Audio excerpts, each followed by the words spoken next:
পাচ্ছি যে কেন্দ্রের যে বিজেপি সরকার সে এমন একটা শিক্ষানীতি লাগু করার চেষ্টা প্রতিনিয়ত করছে, যে শিক্ষানীতির মাধ্যম দিয়ে আমরা বারবার দেখছি যে কিভাবে শিক্ষা ব্যবস্থাকে তুলে ফেলার চেষ্টা করা হচ্ছে। আমরা দেখছি প্রত্যেকটা রাজ্যে আজকের দিনে দাঁড়িয়ে থেকে এক একটা স্কুল কলেজ শুধু বেসরকারিকরণ হচ্ছে না, কিন্তু সেই স্কুল কলেজ বন্ধ হয়ে যাওয়ার অবস্থাতে আছে। উত্তরপ্রদেশের মধ্যে, গুজরাটের মধ্যে, দিল্লির ভিতরে এবং মধ্যপ্রদেশ, ছত্তিশগড় এমন একটা রাজ্য নেই যে রাজ্যের মধ্যে বিজেপির লাগু করা নতুন শিক্ষানীতির মাধ্যম দিয়ে প্রতিনিয়ত স্কুলের কলেজের ফিস বৃদ্ধি হচ্ছে।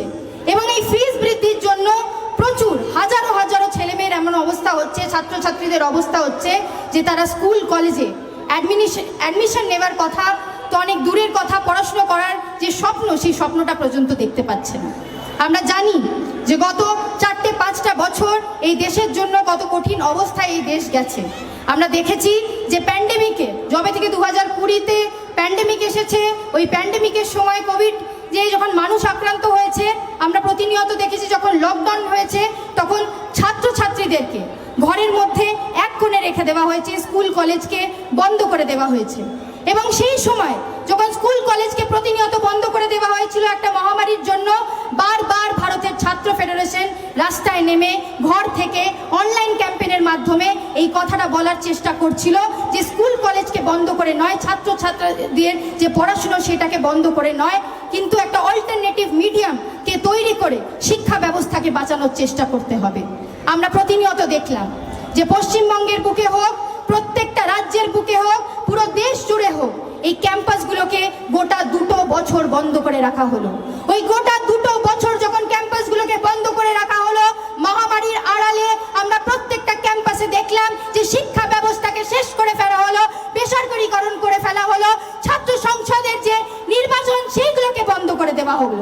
কিন্তু তার জায়গায় যখন বারবার এসএফআই এবং ভারতের ছাত্র ফেডারেশন এবং যত বামপন্থী ছাত্র আন্দোলন এই কথাটাকে সামনে থেকে আন্দোলনের মাধ্যম দিয়ে বলার চেষ্টা করলো যে ছাত্রছাত্রীদের পড়াশোনার যে দাবি, সেই দাবিকে সামনে রাখতে হবে প্রত্যেকটা রাজ্যে এবং পশ্চিমবঙ্গের মাধ্যমে আমরা দেখতে পেলাম যে পশ্চিমবঙ্গের বুকে কিভাবে এমন একটা শাসক দল, সেই শাসক দল সেই ছাত্রছাত্রীদের কথা না ভেবে এমন নীতি আনার চেষ্টা করলো যেই নীতি দিয়ে ছাত্রছাত্রীদের পড়াশোনার অধিকারকে শেষ করে ফেলা যায়। আমরা ঠিক দিল্লির বুকে এইভাবেই দেখতে পাচ্ছি যে নরেন্দ্র মোদীর যে বিজেপি সরকার, সেই সরকার বারবার চেষ্টা করছে যে ফিস বৃদ্ধির মাধ্যম দিয়ে কি করে স্কুল কলেজগুলোকে বন্ধ করে দেওয়া যায়, কি করে নিজীকরণ করে বেসরকারিকরণ করে ফিস বৃদ্ধি করা যায়, যাতে ছাত্রছাত্রীরা সেই টান না নিতে পারে, যাতে সেই পড়াশোনার খরচা না দিতে পেরে সে তাদেরকে স্কুল কলেজ ছাড়তে হয়। আজকের দিনে এটা আমাদের রিয়েলিটি, আমরা বারবার দেখছি, এটা আমাদের সামনে হচ্ছে যে গ্র্যাজুয়েশন করতে গেলে কেউ যদি মাস্টার্স করার কথা ভাবছে বা হায়ার এডুকেশনে যাওয়ার কথা ভাবছে, তাকে বারবার ভাবতে হচ্ছে যে সে কলেজে যেতে পারবে কিনা। সে যদি কলেজে যাওয়ার স্বপ্ন দেখছে, সে যদি হায়ার এডুকেশনের স্বপ্ন দেখছে, মাস্টার্স করার, পোস্ট গ্র্যাজুয়েশন করার স্বপ্ন দেখছে, বিভিন্ন রাজ্যে আমরা দেখছি যারা তোলাবাজ আছে, যারা ছাত্র সংসদ নির্বাচন ক্যাম্পাসে ক্যাম্পাসে হতে দিচ্ছে না, তারা মোটা টাকা ছাত্রছাত্রীদের থেকে চাইছে যে স্কুল কলেজে যদি ভর্তি হতে হয় তাহলে এই মোটা টাকা দিতে হবে আমাদের, এবং আমরা স্কুল কলেজে মেরিটের নামে আপনাদের পকেটে টাকা থাকবে।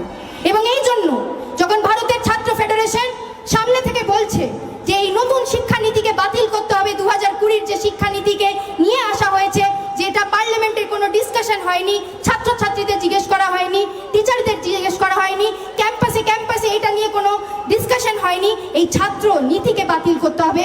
তখন আমরা বারবার বলছি যে আজকে পশ্চিমবঙ্গের বুকে শুধু নয়, মহারাষ্ট্রের মধ্যে 3000-এরও বেশি স্কুলকে বন্ধ করে দেওয়া হচ্ছে। এই কথাই পশ্চিমবঙ্গের মধ্যে বলা হচ্ছে যে 8000-এরও বেশি স্কুল আছে যেগুলোকে বন্ধ করে দেওয়া হবে। যখন আমরা জিজ্ঞেস করছি যে 8000 স্কুলকে কেন বন্ধ করা হবে, তখন বলা হচ্ছে যে এক একটা স্কুলে শুধু 50টা ছাত্রছাত্রী আছে, তাই জন্য স্কুল চালানো যাবে না। আমরা জানতে চাই যে একটা স্কুলের মধ্যে যদি 10টা ছাত্রছাত্রীও থাকে, কি তাদের অধিকার নেই এই রাজ্যের বুকে বা এই দেশের বুকে যে তারা পড়াশোনা করতে পারে? তাদের কি অধিকার নেই কি এই দেশের মধ্যে এই সংবিধানের বদলে তারা এই পড়া করে দেওয়া হচ্ছে? আমরা বলতে চাই যে রাষ্ট্রীয় শিক্ষানীতির মাধ্যমে যে অল্টারনেটিভ এডুকেশন পলিসির কথা বলা হচ্ছে, সেটা অল্টারনেটিভ কোনো এডুকেশন পলিসি নয়, বরঞ্চ এই দেশকে, এই সমাজকে গত 50 বছর পিছনে নিয়ে যাওয়ার একটা প্রক্রিয়া করা হচ্ছে বারবার। আর এবং তাই জন্য আমাদের প্রত্যেকটা রাজ্যে এবং দেশের মধ্যে এবং আমাদের রাজ্যে দেখা যাচ্ছে যে ছাত্র সংসদ যে নির্বাচন, সেই নির্বাচনগুলোকে বন্ধ করে রাখা হয়েছে। এই নির্বাচনকে কেন বন্ধ করে রাখা হয়েছে? এই নির্বাচন বন্ধ করার পিছনে যে কারণ, সেটা হচ্ছে যে নির্বাচন যদি হয়, ছাত্রছাত্রীরা যদি স্কুল কলেজে আসে, তারা জিজ্ঞেস করবে যে তাদের জন্য কি করা হচ্ছে, তারা জিজ্ঞেস করবে যে তাদের শিক্ষা ব্যবস্থা এরকম কেন, তারা জিজ্ঞেস করবে যে তাদের কলেজে আসতে গেলে তাদের কলেজের মধ্যে টিচার নেই কেন, তারা জিজ্ঞেস করবে যে প্রত্যেকটা কলেজে কলেজে যদি তারা আসছে, তাদের সেই কলেজে শিক্ষা ব্যবস্থা ভালো হচ্ছে না কেন। এবং আজকের সময় যে শাসক দল প্রত্যেকটা জায়গায় বসে আছে, কেন্দ্রে বসে আছে, আমাদের রাজ্যে বসে আছে, তারা চায় না যে ছাত্রছাত্রীরা স্কুল কলেজে আসুক এবং এসেই প্রশ্ন করুক। তারা চায় না যে আপনার মতো ছাত্রছাত্রীরা কলেজে গিয়ে এটা জিজ্ঞেস করুক যে আজকের দিনে যদি পড়াশোনা হচ্ছে না, আজকের দিনে ছাত্র পরিষদের নামে যারা কাটমানি খাচ্ছে, আমাদের পকেটের টাকা খাচ্ছে, আজকে তারা এই ক্যাম্পাসে ক্যাম্পাসে ঘুরছে কেন? কারণ তারা চায় না যে ছাত্র সংসদ যদি নির্বাচন হয়, ভারতের ছাত্র ফেডারেশন সামনে ইস্যু বেসড পলিটিক্স নিয়ে যাবে, রাজনীতি নিয়ে যাবে। ভারতের ছাত্র ফেডারেশন ক্যাম্পাসের যে ইস্যু আছে, সেই ইস্যু নিয়ে রাজনীতি করতে যাবে। এবং সেই ক্যাম্পাসের ইস্যু হলো যে প্রত্যেকটা ছাত্রছাত্রী যাতে ক্যাম্পাসের মধ্যে মাথা উঁচু করে পড়াশুনো করে আগামী দিনে তাদের ভবিষ্যৎ যাতে উজ্জ্বল হয়, আগামী দিনে যাতে পশ্চিমবঙ্গের বুকে তথা এই দেশের বুকে তারা যাতে ভালো করে একটা কাজ পেয়ে মাথা উঁচু করে বাঁচতে পারে, এই ছাত্র পরিষদেরকে করতে হবে। আমরা তো দেখতে পাচ্ছি যে পশ্চিমবঙ্গের বুকে বিভিন্ন জায়গায় কিভাবে একটার পর একটা অত্যাচার শুরু হচ্ছে, আমরা সমাজের মধ্যে দেখতে পাচ্ছি। আজকের দিনে যদি মহিলারা রাস্তায় বেরোতে চাইছে, তারা বারবার ভাবতে হচ্ছে যে তারা বেরোতে পারবে কিনা।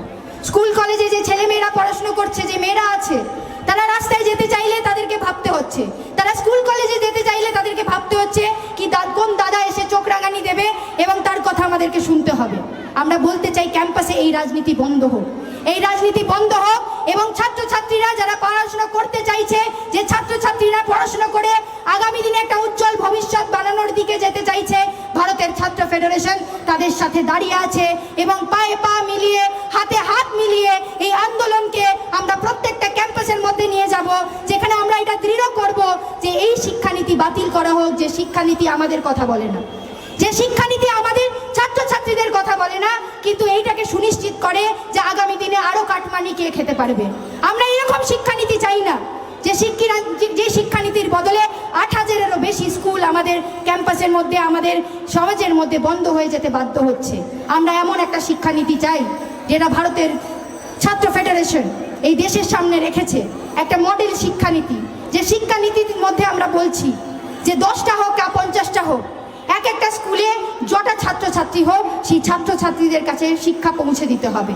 প্রত্যেকটা কলেজের মধ্যে টিচার হতে হবে, প্রত্যেকটা কলেজে যে ছাত্রছাত্রীরা পড়াশোনা করতে হচ্ছে তাদের ক্লাস হতে হবে। এবং এই প্রত্যেকটা কলেজে যেখানে যেখানে ক্যাম্পাস আছে, সেখানে ছাত্র সংসদ নির্বাচন হতে হবে। কিন্তু কারণ যে নির্বাচনের দ্বারা যে প্রতিনিধি হবে, সেই প্রতিনিধিত্ব ছাত্রছাত্রীদের যাতে হয়, তাদের যে দাবি, তাদের প্রতিনিয়ত যে ছাত্রদের দাবি, সেই দাবি তারা সামনে থেকে রাখতে পারে। এবং সে দাবি আদায়ের যে লড়াই, সেই লড়াইটা আগামী দিনে আমরা নিয়ে যাব। যে একদিকে মোদি যা করছে, মমতা দিও সেই জিনিসটাই করছে। এবং যে অল্টারনেটিভ আমাদের সামনে আনার চেষ্টা করা হচ্ছে, যে অল্টারনেটিভ দেখানোর চেষ্টা করা হচ্ছে, যে সে নাকি অল্টারনেটিভ আনার চেষ্টা করছে, আমাদেরকে প্রতিনিয়ত প্রশ্ন করা দরকার যে এই 8000 স্কুল যদি বন্ধ হচ্ছে, মহারাষ্ট্রের মধ্যে যদি 3000 স্কুল বন্ধ হচ্ছে, তো মমতা ব্যানার্জি কোন অল্টারনেটিভ বাংলার মধ্যে নিয়ে আসছে, যার জেরে 8000 স্কুল বন্ধ হতে বাধ্য হচ্ছে। আমরা জানতে চাই যে প্রত্যেকটা স্কুল কলেজে পশ্চিমবঙ্গের মধ্যে যদি খরচা বাড়ছে, আমরা জানতে চাই যে কোন অল্টারনেটিভ আনা হচ্ছে, কোন অল্টারনেটিভ তারা বিজেপির বিরুদ্ধে আমাদেরকে দেওয়ার চেষ্টা করছে, যে অল্টারনেটিভের মধ্যে শিক্ষা ব্যবস্থা সবার মধ্যে সমান হচ্ছে। আমরা জানি যে এই ভুয়ো জিনিস, এই ভুয়ো ক্যাম্পেইন সবার মধ্যে ছড়িয়ে ফেলা হচ্ছে, যে বিজেপিকে যদি হাঁটাতে হয় তাহলে তার অল্টারনেটিভ নাকি তৃণমূল। আমরা জানি যে তার শিক্ষা ব্যবস্থাটা, তার নীতি একটাও তার অল্টারনেটিভের কথা বলে না, একটাও তার মডেল অল্টারনেটিভের কথা বলে না। যদি কেউ অল্টারনেটিভের কথা বলছে, সেটা বামপন্থী ছাত্র শক্তিরা। যদি কেউ অল্টারনেটিভের কথা বলছে, সেটা ভারতের ছাত্র ফেডারেশন। বারবার এই আন্দোলনকে যদি এই ক্যাম্পাসের মধ্যে এবং বিভিন্ন পশ্চিমবঙ্গের ক্যাম্পাসের মধ্যে তথা দেশের মধ্যে যদি কেউ শক্ত করেছে, সেটা ভারতের ছাত্র ফেডারেশন। এবং তাই জন্য এই আশা ভরসা যে এসএফআই যেভাবে এবং আমাদের কর্মীরা এবং ছাত্ররা যেভাবে রাস্তায় নেমেছে, প্রতিনিয়ত ছাত্রছাত্রীদের দাবি নিয়ে আগামী দিনে আমাদের এই লড়াই দৃঢ় হবে এবং প্রত্যেকটা ক্যাম্পাসে যাতে ছাত্র সংসদ নির্বাচন আমরা গড়ে তুলতে পারি এবং সাথে সাথে প্রত্যেকটা ক্যাম্পাসের মধ্যে যাতে আমাদের শিক্ষা ব্যবস্থা সবার জন্য হয়, এর আহ্বান জানিয়ে এই আশা ভরসা রেখে, এই আন্দোলনের আশা ভরসা রেখে আমার কথা শেষ করব। অনেক অনেক ধন্যবাদ। ইনকিলাব জিন্দাবাদ, ভারতের ছাত্র ফেডারেশন।